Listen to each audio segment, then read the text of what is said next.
नमस्कार दोस्तों, आप सभी लोगों का हमारे YouTube channel agri with Pushpendra में हार्दिक स्वागत है। उम्मीद करते हैं आप लोग बहुत ही अच्छे होंगे। आज आप लोगों के लिए एक ऐसी वीडियो लेकर आए जिससे बोर्ड के पेपर में हर बार क्वेश्चन आपसे क्या होते हैं, पूछे जाते हैं।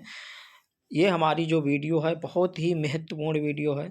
जो सेल का आपका जो है चैप्टर चल रहा था उसी के आगे की वीडियो है, पार्ट 3। इसमें हम जो है कोशिका द्रव के बारे में जानेंगे। हमने इससे पहले जीव द्रव के बारे में जाना था, अब कोशिका द्रव के बारे में जानेंगे। कोशिका में जो है आपके क्या क्या कोशिकांग पाए जाते हैं, उन सारी चीज़ों को जो है एक एक करके जानेंगे। चलिए स्टार्ट करते हैं। स्टार्ट करने से पहले आप लोगों से हमारा यही अनुरोध है कि हमारी वीडियो को ज़्यादा से ज़्यादा लाइक करें, शेयर करें और सब्सक्राइब करें, जिससे आने वाली वीडियो का नोटिफिकेशन आप लोगों को मिल सके। क्योंकि आप लोगों के लाइक और सब्सक्राइब से ही हमारी क्या है ऊर्जा और ज़्यादा जो है बढ़ती है, जिससे आपको अधिक से अधिक जो है और अच्छे से अच्छी जो है वीडियो क्या है प्रोवाइड करा सकें। चलिए स्टार्ट करते हैं। सबसे पहले आज हम जानेंगे कोशिका जो है के बारे में। कोशिका के बारे में हमने इससे पहले की वीडियो में बताया था। अगर बात करें कोशिका के, तो कोशिका के आपको मालूम है कितने, 3 जो है भाग होते हैं। एक कोशिका झिल्ली होती है, एक कोशिका द्रव होता है। 3 इसके जो है आपके भाग पाए जाते हैं। ठीक है, चलिए उसके बाद केंद्रक होता है, कोशिका झिल्ली, कोशिका द्रव और केंद्रक। ठीक है, चलिए हम तीनों की बात कर लेते हैं कि कोशिका द्रव और जो है तीनों चीज़ें होती क्या है। इसको एक बार इस फिगर के थ्रू क्या है हम समझ लेते हैं। देखिए कोशिका झिल्ली क्या होती है। ये वाला जो आपको ये बाहर वाला आवरण दिख रहा, ये आपकी कोशिका झिल्ली है।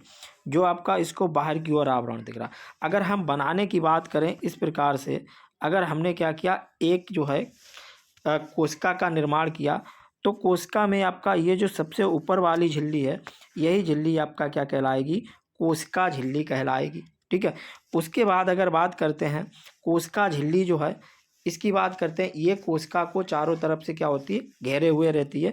उसके बाद हमारा क्या था, कोशिका द्रव। कोशिका द्रव का मतलब है ये हमारा क्या हो गया, केंद्रक हो गया। कोशिका द्रव का मतलब क्या है कि कोशिका झिल्ली और केंद्रक के बीच जो आपका तरल पदार्थ चारों तरफ भरा हुआ रहता है, यानी कि ये वाला आपका क्या हो गया, केंद्रक हो गया। केंद्रक और ये वाली कोशिका हो गई, इसके बीच में यहाँ से यहाँ तक जो भी आपका पूरा का पूरा द्रव भरा हुआ है, यही आपका क्या कहलाता है, कोशिका द्रव कहलाता है। ठीक है, उम्मीद करते हैं आप लोग समझ गए होंगे। कोई दिक्कत है? ठीक है, चलिए आगे चलते हैं। अब आपको ये आपका क्या हो गया, कोशिका झिल्ली हो गई, ये आपका कोशिका द्रव हो गया। और आपके कोशिका द्रव में जितनी भी आपकी वस्तुएं क्या होती हैं, पड़ी हुई रहती हैं, उसी को हम क्या कहते हैं, कोशिकांग कहते हैं। क्या होते हैं, कोशिकांग बोलते हैं। ठीक है, उसके बाद आपका जो कोशिका झिल्ली होती है, ये आपकी क्या होती है, 2 प्रकार की होती है। जो आपकी कोशिका होती है, कोशिका द्रव, ये आपका 2 प्रकार का होता है। एक आपका जो है जो बाहर की ओर रहता है, ऊपर की ओर जो कोशिका झिल्ली है, इसे बोलते हैं एक्टोप्लाज्म। और जो अंदर की ओर होता है, इसे क्या बोलते हैं, मीजोप्लाज्म प्लास्ट बोलते हैं। ठीक है, उसके बाद आपके आगे चलेंगे, जानेंगे कि जो है कोशिका के जो है भाग 3 होते हैं। कौन कौन से भाग जो है आपके क्या कहलाते हैं, इसको जानते हैं। चलिए सबसे पहला आपका क्या है, कोशिका झिल्ली है। सबसे पहले किसकी बात करेंगे, कोशिका झिल्ली की बात करेंगे कि कोशिका झिल्ली क्या होती है। ठीक है, कोशिका झिल्ली आपका क्या, ये कोशिका से सबसे बाहरी आवरण होता है। ये आपकी क्या है, कोशिका बताई थी, ये कोशिका है पूरी इसके अंदर। और ये आपका जो बाहर वाला ये आवरण है, यही क्या है, कोशिका झिल्ली है। तो इसका मतलब क्या है, कोशिका आपकी क्या होती है, ये सबसे बाहर का आवरण होता है। ये बहुत पतली होती है, मुलायम होती है और कैसी होती है, झिल्ली जैसी संरचना होती है। इसके बाद आगे चलते हैं, आगे देखते हैं कि कोशिका झिल्ली द्वारा कुछ पदार्थ बाहर से आ जा सकते हैं, इसलिए इसे अर्धपार या जो है चयनात्मक जो है पारगम झिल्ली बोला जाता है। कहने का मतलब है, ये आपकी अगर मान लीजिए कोशिका है, बाहर के पदार्थ जो है वो आपके क्या है, अंदर जो है इस झिल्ली के द्वारा क्या है, बाहर से अंदर आ सकते हैं। इसीलिए इसे क्या जो है पारगम या जो है चयनात्मक पारगम झिल्ली बोला जाता है।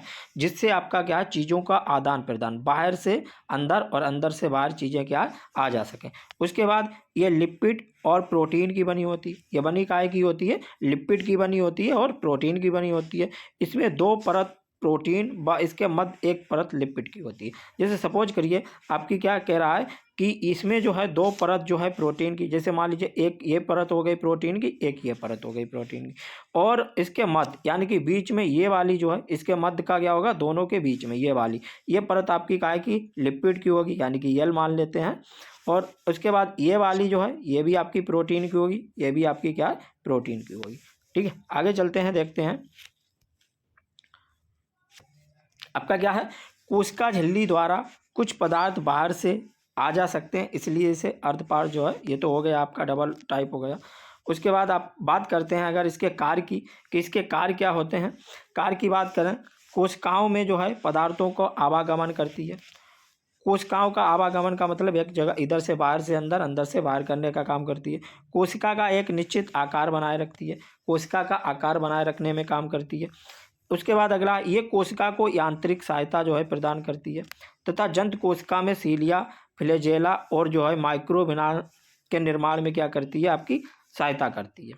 ठीक है, आपकी जो है इस प्रकार जो है ये इसके क्या हो गए, काम हो गए। आगे चलते हैं, बात करते हैं कोशिका द्रव की। किसकी बात, कोशिका द्रव की बात करते हैं। ये जीव द्रव का वह भाग है। अब ये क्या होता है, जीव द्रव का वह भाग है जो कोशिका भित्ति व जो है केंद्रक के बीच पाया जाता है। हमने क्या बताया था, ये आपका क्या है, एक मान लीजिए कोशिका है। बात करते हैं कि ये आप मान लीजिए क्या है, एक आपकी कोशिका है। ठीक है, अब ये वाला जो है इधर आपका ये क्या हो गया, ये मान लीजिए केंद्रक हो गया। ठीक है, ये क्या हो गया, केंद्रक हो गया। अगर बात करें हम कि जो है कोशिका और जो है कोशिका द्रव और जीव द्रव की, ठीक है, तो इसमें क्या होता, देखो कोशिका द्रव पहले जान लेते हैं। कोशिका द्रव ये जीव द्रव का भाग है। कोशिका द्रव क्या होता है, जो जीव द्रव है उसी का भाग रहता है। जो कोशिका भित्त क्या हो गई, ये हो गई। उसके बाद केंद्रक क्या, कोशिका भित्त ये हो गई, केंद्रक क्या हो गया, ये हो गया। ठीक है, केंद्रक इनके बीच का भाग होता है। कहने का मतलब है ये आपकी कोशिका भित्त हो गई। ठीक है, ये वाला आपका केंद्रक होगा, इसके बीच का ये वाला जो भाग है ये आपका क्या कहलाएगा, कोशिका द्रव कहलाएगा। उसके बाद जीव द्रव की बात करते हैं। जीव द्रव क्या होता है, जीव द्रव में आपका केंद्रक भी क्या होता है, शामिल हो जाता है। यानी कि कोशिका भित्ति है और इसके अंदर जो केंद्रक है, दोनों को शामिल करके, यानी कि कोशिका द्रव और केंद्रक दोनों को मिला के आपका क्या होता है, जीव द्रव का निर्माण होता है। ठीक है, आगे चलते हैं, देखते हैं। इनमें कई पदार्थ निर्जीव होते हैं, जैसे अकार्बनिक पदार्थ, खनिज लवण, जल। कार्बनिक पदार्थ जैसे कार्बोहाइड्रेट, प्रोटीन व वसा पाए जाते हैं। ये गाढ़ा होता है, पारभासी चिपचिपा पदार्थ होता है। उसके बाद जैसे आपका जीव द्रव होता था, उसके बाद आपका क्या है, इनमें अनेक कोशिकांग पाए जाते हैं जिनके कार्य अलग अलग होते हैं। कोशिकांग का मतलब क्या है, ये आपकी कोशिका है जिसमें आपके माइटोकॉन्ड्रिया हो गया, केंद्रक हो गया, अंतःहृदय रिक्तिकाएँ हो गई, ये सारी चीज़ें क्या होती है, पाई जाती हैं। इन्हीं को क्या बोलते हैं, कोशिकांग बोलते हैं। ठीक है, आगे चलते हैं, देखते हैं। अब आपका सबसे पहले लेते हैं हम अंतःहृदय जालिका को। क्या करते हैं, अंतःहृदय जालिका को लेते हैं। इसको हम फिगर के द्वारा भी क्या समझेंगे। अंतःहृदय जालिका की अगर बात करते हैं तो अंतःहृदय जो जालिकाएं हैं आपकी, ठीक है, इनको जो है हम एंडोप्लाज्मिक रेक्टिकुलम जो है ये भी बोलते हैं। अंतःहृदय जालिकाओं को एंडोप्लाज्मिक रेक्टिकुलम कह लीजिए, चाहे आपका जो है इसको जो है अंतःहृदय जालिका कह लीजिए, एक ही बात है। आगे चलते हैं, देखते हैं कि अंतःहृदय जालिका जो है इसकी जो है खोज किसने की थी, पोल्टर नामक वैज्ञानिक थे, इन्होंने किए थे। कोशिकाओं के कोशिका द्रव में सूक्ष्म शाखित झिल्लीदार अनिश्चित नलिकाओं का ये क्या होता है, घना जाल होता है। ठीक है, उसके बाद बात करते हैं कि कोशिकाओं के कोशिका द्रव में सूक्ष्म शाखित घना जाल होगा। ये कोशिकाओं में बाह्य झिल्ली से प्लाज्मा तक का फैली हुई रहती है। ये आपके कोशिकाओं में बाह्य झिल्ली से लेकर के प्लाज्मा तक क्या होती है, फैली हुई रहती है। उसके बाद अगर बात करते हैं कि ये आपकी क्या होती है, ये जो है अंतःकोशिकीय परिवहन तंत्र का निर्माण तथा केंद्रक से कोशिका द्रव में आनुवांशिक पदार्थों के जाने का एक पथ बनाती है। मतलब ये आनुवांशिक पदार्थ होते हैं, उनको जो है क्या करती है, केंद्रक से जो है कोशिका द्रव में आनुवांशिक पदार्थों के जाने का एक रास्ता बनाने का काम करती है। उसके बाद कोशिका विभाजन के दौरान आपका कोशिका प्लेट व केंद्रक झिल्ली का निर्माण करती है। ये जालिका जो है लिपोप्रोटीन की बनी हुई रहती है। उसके बाद जो है अगर बात करते हैं, ये दो प्रकार की होती है, एक चिकनी अंतःहृदय जालिका होती है, एक आपकी जो है चिकनी, एक ऐसी कैसी होती है, खुरदुरी होती है। चिकनी जो होती है इसकी झिल्ली चिकनी होती है। उसके बाद जो है ये आपकी क्या होती है, ये आपकी जो है लिपिड श्रावण के लिए उत्तरदायी होती है। उसके बाद बात करते हैं आगे, ये वसा एवं कोलेस्ट्रॉल का जो है संश्लेषण जो है में सहायक है। खुरदुरी वाली क्या होती है, खुरदुरी वाली में जो है आपका इसको देखते हैं, ये आपकी इसकी झिल्ली के ऊपर राइबोसोम्स के छोटे छोटे कण पाए जाते हैं। राइबोसोम्स जो है आपके इसके छोटे छोटे इस प्रकार से क्या होते हैं, कण पाए जाते हैं। आगे देखेंगे ये प्रोटीन के संश्लेषण के लिए उत्तरदायी होती है, और जो आपके राइबोसोम्स होते हैं ये प्रोटीन का संश्लेषण करते हैं, इसलिए ये क्या होती है, प्रोटीन के संश्लेषण के लिए क्या होती है, उत्तरदायी होती है। ठीक है, उसके बाद अगर बात करते हैं कि आपका अंतःप्रदेश जो जालिकाएं होती है इसके फिगर की, तो इसका फिगर भी क्या है आप देख सकते हो कि फिगर जो है किस प्रकार का बना हुआ है। फिगर को भी हम यहाँ पे देख लेते हैं। ठीक है, देखिए ये आपकी अंतःप्रदेश जालिका का चित्र है। इसमें आपकी जो है ये जालिका की जो है इस प्रकार की हो गई, जालिका की गुहा हो गई, कड़िका में ये इकाइयाँ हो गई, ये इनके बीच जो पदार्थ तरल पदार्थ भरा हुआ रहता है इसे मैट्रिक्स बोला जाता है। ये आपकी जालिकाओं की जो है कला हो गई। उसके बाद आपके ये इसके चारों तरफ आप देख रहे होंगे कि जो है एक बूंदेदार संरचना है, ये आपके क्या राइबोसोम्स हो गए। उसके बाद अगर बात करते हैं कि जो आपकी अंतःप्रदेश जालिकाएं होती हैं इनके बनावट के आधार पे इसको क्या होता है, 3 भागों में बांटा जाता है, नंबर 1, नंबर 2 और नंबर 3। नंबर 1 आपका क्या है, नंबर 1 में आपका जो है पुट्टिकाएं हैं। क्या है, पुट्टिकाएं हैं। ठीक है, क्या है, पुट्टिकाएं। नंबर 2 में आपका क्या है, नंबर 2 में आपका जो है सिस्टर्नी है। क्या है, सिस्टर्नी। उसके बाद नंबर 3 पे क्या है, नलिकाएं हैं। क्या है, नलिकाएं। लिख लेते हैं नलिकाओं को। ठीक है, तो ये आपकी क्या है, बनावट के आधार पे 3 भागों में बांटा गया है। ठीक है, तो आपका जो यहाँ पे देख रहे हैं कि पुट्टिकाएं क्या होता है, पुट्टिकाएं जो हैं आपकी ये कैसी होती हैं, ये अंडाकार की होती हैं। ठीक है, अंडाकार जैसा होता है, अंडाकार थैलियों जैसी होती हैं, और ये आपकी जो है 50 से जो है 500 म्यू तक हो सकती हैं, इतना साइज इसका। और पुट्टिकाएं जो है आपकी किस प्रकार की रहती हैं, पुट्टिकाएं जो है आपकी ये जैसे आपको ये वाला जो फिगर दिख रहा है, ये इस प्रकार की अंडाकार आपकी क्या होती हैं, पुट्टिकाएं होती हैं, ये पुट्टिकाएं होती हैं। उसके बाद आपका जो है सिस्टर्नी की बात करते हैं। सिस्टर्नी आपकी क्या होती हैं, ये भी थैलियाँ ही हैं। ये कैसी होती हैं, लंबी होती हैं, चपटी होती हैं, और आपकी शाखा भी रहती हैं, और एक दूसरे के ऊपर जो एक दूसरे के समांतर होती हैं। जैसे आपकी क्या है, ये वाली जो है सिस्टर्नी, ये वाली जो आपको संरचना दिख रही है ये क्या है, सिस्टर्नी है। उसके बाद नलिकाएं की अगर बात करते हैं, नलिकाएं जो होती हैं ये आपकी जो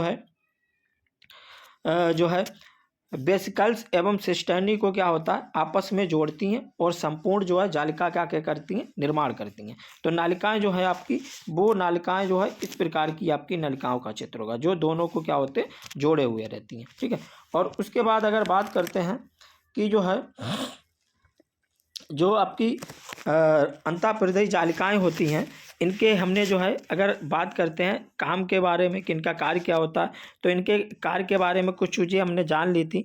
उसके बाद जो है अगर बात करते हैं, ये क्या करती हैं, ये कोशिकाओं में विभिन्न पदार्थों के स्थानांतरण का काम करती हैं, आदान प्रदान करती हैं।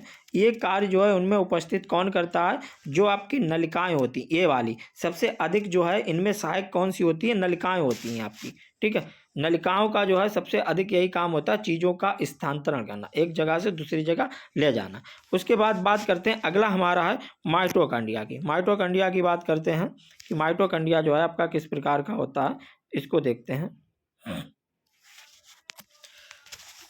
चलिए, माइटोकॉन्ड्रिया जो है अगर इसकी बात करें, माइटोकॉन्ड्रिया को जो है आपका सर्वप्रथम जो है 1857 में जो है कोलिकर जो है इनके द्वारा देखा गया था, और 1898 में जो है बेंडा नामक वैज्ञानिक थे, इन्होंने इसे माइटोकॉन्ड्रिया क्या किया था, नाम दिया। अगर पूछा जाए सर्वप्रथम देखा किसने, तो आपके कोलिकर थे, और अगर पूछा जाए माइटोकॉन्ड्रिया को जो है नाम किसने दिया, तो आपके बेंडा थे, बेंडा ने इसको नाम दिया था माइटोकॉन्ड्रिया का।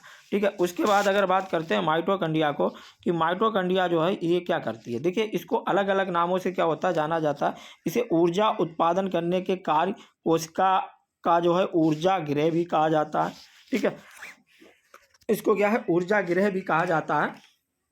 उसके बाद इसे अलग अलग नामों से क्या होता है आपका जाना जाता है, विद्युत गृह भी कहा जाता है। क्या है, इसे विद्युत गृह भी कहा जाता है। इसे जो है ऊर्जा के सिक्के भी बोला जाता है। ठीक है, तो इसको क्या है अलग अलग नामों से जो है जाना जाता है। अगला इसकी बात कर लेते हैं, ये क्या है आपका, ये जो है ये आकार व आकृति में क्या होते हैं, परिवर्तनशील होते हैं। ये दोहरी झिल्ली युक्त संरचना होती है जिसकी बाहरी झिल्ली व भीतरी झिल्ली इसकी सतह को दो स्पष्ट कक्षों में क्या करती है, विभाजित करती है, जिसमें आपका एक बाह्य कक्ष होता है, एक क्या होता है, भीतरी कक्ष होता है।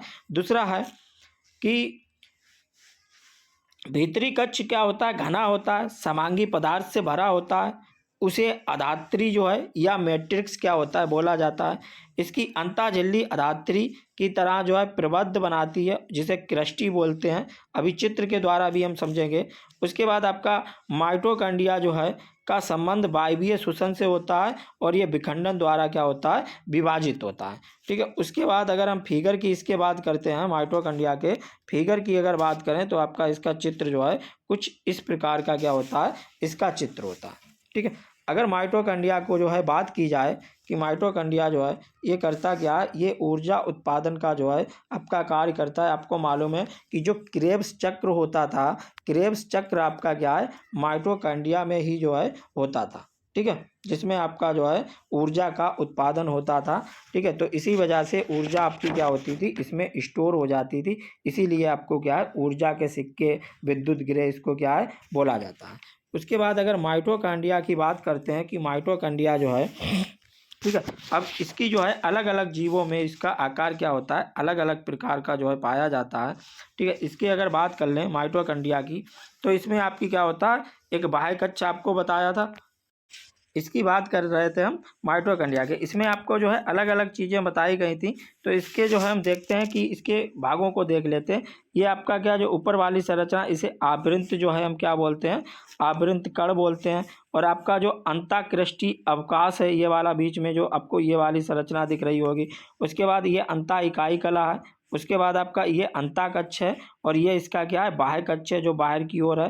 ठीक है, ये आपका कृष्टि बाह्य कक्ष है, ये आपका क्या है, बाह्य कक्ष जो है। और इसमें आपका जो है ये वाले जो इस प्रकार की संरचना आपको दिख रही है, ये आपका मैट्रिक्स इसमें भरा हुआ है, जो आपका पदार्थ तरल है वो मैट्रिक्स है, और इस प्रकार की जो संरचना है ये आपकी क्या है, कृष्टि है। ठीक है, तो ये आपका क्या है, माइटोकॉन्ड्रिया का जो है चित्र है।